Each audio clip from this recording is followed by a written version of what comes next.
दोस्तों, आपको याद है कुछ दिन पहले नेपाल में मुसलमानों के साथ क्या हो रहा था? मस्जिदों पर पत्थर फेंके जा रहे थे और कुरान पाक को आग लगाया जा रहा था। अगर आपको याद ना हो तो हालात आपके सामने हैं, आप देखिए। ये यहाँ आप देख सकते हैं किस तरीके से मस्जिदों पर पत्थर फेंकते हुए ये लोग नजर आ रहे हैं। ये इस वीडियो में देखिए, मुसलमानों को दौड़ा दौड़ा कर पीटा जा रहा है। गाड़ी पर जा रहे मुसलमानों को रोक रोक कर उनको भगाया जा रहा है। नेपाल से बाहर निकालने की बात कही जा रही है। अपने परिवार के साथ जा रहे ये तमाम मुसलमान भी इन तमाम कट्टरपंथियों का शिकार हो गए। उन्हें भी रोका गया, उनको गाली गलौज की गई। यहाँ देख लीजिए, मस्जिद में आग लगाई जा रही है। ये वीडियो देखेंगे आप तो देखिए, मस्जिद की छत पर चढ़कर यहाँ पर ये लोग भगवा झंडा लगाते हुए नजर आ रहे हैं। नीचे से तमाम गालियां मुसलमानों को दी जा रही। और इस वीडियो में तो हद ही हो गई है, कुरान पाक को आग लगा दी गई। ये देखिए, सरेआम कुरान पाक में आग लगाई जा रही है, फाड़ा जा रहा है, अपमान किया जा रहा है कुरान का। ये मुसलमानों के साथ हुआ है अभी कुछ समय पहले। 1 महीना भी नहीं बीता इस पूरी घटना को। नेपाल में मुस्लिम मुक्त भारत की मांग हो रही थी। मुसलमानों को यहां से भगा दिया जाए, मुसलमानों पर अत्याचार, मुसलमानों पर टारगेट करना, नेपाल को मुसलमानों की जरूरत नहीं है, इस तरीके की बातें कही जा रही थी। सिर्फ इसलिए क्योंकि कावड़ यात्रा के दौरान कुछ मुसलमानों ने डीजे बंद करने की मांग कर दी थी और इसके बाद हंगामा शुरू हो गया था। और इसको लेकर के पूरे देश के मुसलमानों को टारगेट किया जाने लगा। पूरे देश के मुसलमानों पर हिंसा शुरू हो गई। लेकिन आज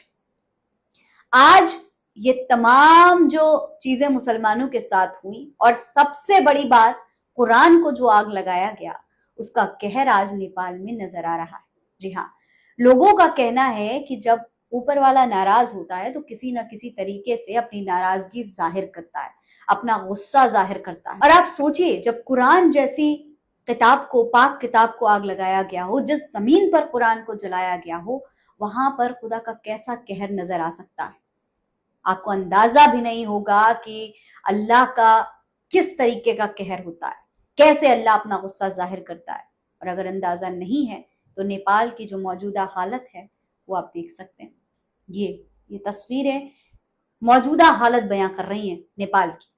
यहां देखिए, इंसान जो है कीड़े मकोड़ों की तरह बह रहा है।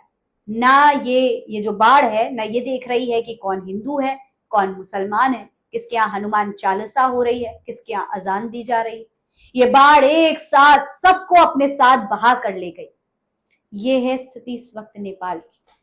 दोस्तों, लोगों का कहना है कि इस वक्त नेपाल में अल्लाह का कहर बरपा हुआ है। नेपाल में जिस तरीके से मुसलमानों को टारगेट किया गया, कुरान का अपमान किया गया, आज उस पर अल्लाह का ऐसा कहर दिखाई दिया जिसका कोई अंदाजा भी नहीं लगा सकता। तो आखिर क्या हुआ है नेपाल में, किस तरीके की तबाही मची हुई है, सब कुछ आज के इस वीडियो में मैं आपको एक एक करके तस्वीरों के जरिए दिखाऊंगी। इसलिए वीडियो को पूरा जरूर देखिएगा और सोचिएगा जरूर कि क्या वाकई ऐसे अल्लाह अपना गुस्सा जाहिर करता है, अपनी नाराजगी जाहिर करता है। ये देखिए, आपके सामने ये तमाम तस्वीरें, ये तमाम वीडियोस नजर आ रही है। यहाँ भी देखिए, यहाँ भी देखिए, इस वाली वीडियो में भी देखिए, इसे भी देखिए, इसे भी देखिए। और ये तमाम तस्वीरें जो आपके सामने नजर आ रही हैं, इनको एक एक करके गौर करके देखिए और देखिए, ये है अल्लाह का गुस्सा, अल्लाह का इंतकाम। यहाँ पर आप देख सकते हैं, इस वीडियो में देखिए, बताया जा रहा है नेपाल की बाढ़ से अब तक भयानक तबाही आई है। 100 लोगों की मौत हो चुकी है अब तक। पूरा नेपाल तबाही की कगार पर खड़ा हुआ है। करीब 1000 से ज्यादा लोग लापता बताए जा रहे हैं। 42 किलोमीटर की सड़क बह गई है, कई सारे पुल टूट गए हैं।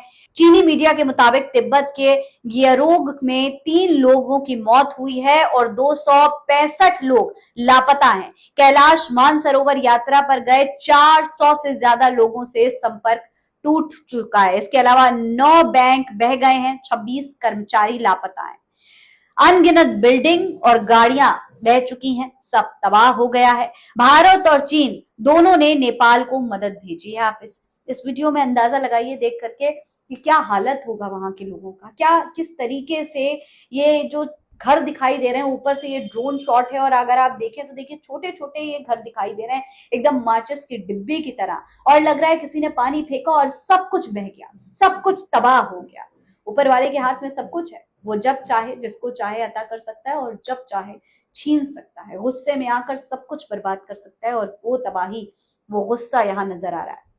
इस वीडियो में आप देख सकते हैं कि कैसे 1.5 सेकंड के अंदर अंदर पूरा रसूवा जिला तबाह हो गया। ये देखिए, अब देखिए बूटेकोशी नदी में अचानक सैलाब आया, मकान, दुकान, गाड़ियों को अपने साथ इस तरीके से बहा कर ले गया। देखिए जरा, ये तबाही हुई है इस तरीके से, ये तमाम घर, ये तमाम सड़कें सब बहती हुई नजर आ रही हैं। और जरा यहाँ देखिए तबाही के बाद का मंजर ये है, सब कुछ बर्बाद, सब कुछ टूटा बिखरा यहाँ पर नजर आ रहा है। ये देखिए, ये तस्वीर आप देख सकते हैं, एकदम सब कुछ बर्बाद हो चुका है। ना कोई घर दिखाई दे रहे हैं, ना कोई लोग दिखाई दे रही हैं, ना सड़कें, ना मंदिर, ना मस्जिद, कुछ नहीं। ये देखिए इस तरीके से बाद में रेस्क्यू ऑपरेशन चलाकर लोगों को बचाने की कोशिश की जा रही है। और तो और स्थिति ये है कि जो मरे हुए लोग हैं, जिनकी लाशें बह बह कर आ रही हैं, उनके शरीर से सोना नोचा जा रहा है। इस तरीके की स्थिति हो गई है लोगों से। ये देखिए यहाँ पर समर राज ने इस वीडियो को शेयर किया है, लिखा है 100% धार्मिक देश नेपाल की तस्वीर ये है। जरूरी नहीं कि कल की या इसी साल की तस्वीर है। महिलाओं की लाश लकड़ी में फंसकर ज्वेलरी नोची जा रही है। एक चोर नहीं है, सामूहिक सहमति से सामुदायिक चोरी की जा रही है। जहां जितना धर्म वहां उतनी निम्र नैतिकता देखी जा रही है। ये सोचे, ये हिंदू राष्ट्र है। कुछ समय पहले ये लोग मुसलमानों को भगाने की बात कर रहे थे, मुस्लिम मुक्त नेपाल की बात कर रहे थे, और आज देख लीजिए यहाँ पर किसको पता ये हिंदू है, ये मुसलमान है, महिला कौन है, उसके शरीर से उसकी लाश आप देखिए सड़ रही है और उसके शरीर से उसके सोने की बालियां नोची जा रही हैं। ये है स्थिति, ये है हालत नेपाल की। ये देखिए भूपेंद्र नाम के एक यूजर ने इस वीडियो को शेयर करते हुए लिखा है, नेपाल में आए इस भीषण तबाही का मंजर देखकर रूह कांप जाती है। वीडियो में देखिए कैसे मलबे के नीचे लोग जिंदगी और मौत के बीच फंसे हुए हैं, और कहीं कोई अपने हाथों से मलबा हटाकर अपनों को तलाश रहा है, तो कहीं रेस्क्यू टीम जिंदगी बचाने की आखिरी कोशिश में जुटी है। बाढ़ और मलबे ने घर, सड़कें और पूरे इलाके तबाह कर दिए हैं। सैकड़ों लोग अभी भी लापता हैं और राहत बचाव का काम लगातार जारी है। सबसे दर्दनाक बात यह है कि इस तबाही के बीच ना जाने कितने परिवार अपने अपनों के लौटने का इंतजार कर रहे हैं। ईश्वर से प्रार्थना है कि मलबे में फंसी हर जिंदगी सुरक्षित बाहर आए और जिन परिवारों ने अपनों को खोया है उन्हें इस असहनीय दुख को सहने की शक्ति मिले। नेपाल के लोगों के लिए हमारी संवेदनाएं और दुआएं। इसके अलावा शारिक लिखते हैं कि असम में मुसलमानों पे बहुत जुल्म हो रहा था, वहां बाढ़ से सब कुछ तबाह हो गया। अभी बस कुछ दिन पहले ही नेपाल में मस्जिदें जलाई गई, मुसलमानों को मारा गया। अब नेपाल का हाल देख लो, कुछ इलाके बहुत तबाह हो गए हैं। नेपाल में बाढ़ का भयानक तांडव, देखते ही देखते सब कुछ बह गया। कई बाजार, गांव और जल विद्युत योजनाएं इसकी चपेट में आ गई। तुम जैसा करोगे उससे बुरा तुम्हारे पास लौटेगा या तुम्हें मिलेगा। इसके अलावा एक और यूजर हैं, ये लिखते हैं कि नेपाल की रक्षा महादेव करेंगे, लेकिन नेपाल ने जो हरकत की मुसलमानों के साथ, उनका घर उजाड़ दिया गया, कितने व्यक्ति हत्या, उनका हिसाब भगवान ले रहा है। तुम जैसा करोगे वैसा भरोगे, परंतु न्याय भगवान ने तुरंत कर दिया। इसके अलावा जरा आप यहाँ देख लीजिए, इस तरीके से ये वीडियो शेयर की गई है। अभी बस कुछ दिन पहले ही नेपाल में मस्जिदें जलाई गई, मुसलमानों को मारा गया। अब नेपाल का हाल देख लो, कुछ इलाके बिल्कुल तबाह हो गए हैं। देखते ही देखते सब कुछ बर्बाद, कई बाजार, गांव, जल विद्युत योजनाएं बाढ़ की चपेट में आ गई है। तुम जैसा करोगे वैसा ही मिलेगा। इसके अलावा ये तमाम तस्वीरें, ये तमाम हालात तो आपके सामने है ही कि मुसलमानों के साथ किस तरीके की घटनाएं की गई थी। अगर आप देख रहे हैं तो आप अंदाजा लगा सकते हैं कि ये हाल है नेपाल का। ऐसे ही आपको याद होगा असम में भी हुआ था, मुसलमानों को भगाने की बात कही जा रही थी, मुसलमानों के ऊपर बॉयकॉट करने की, उन पर अत्याचार करने की बात की जा रही थी, और फिर असम में भी तुरंत बाढ़ आई।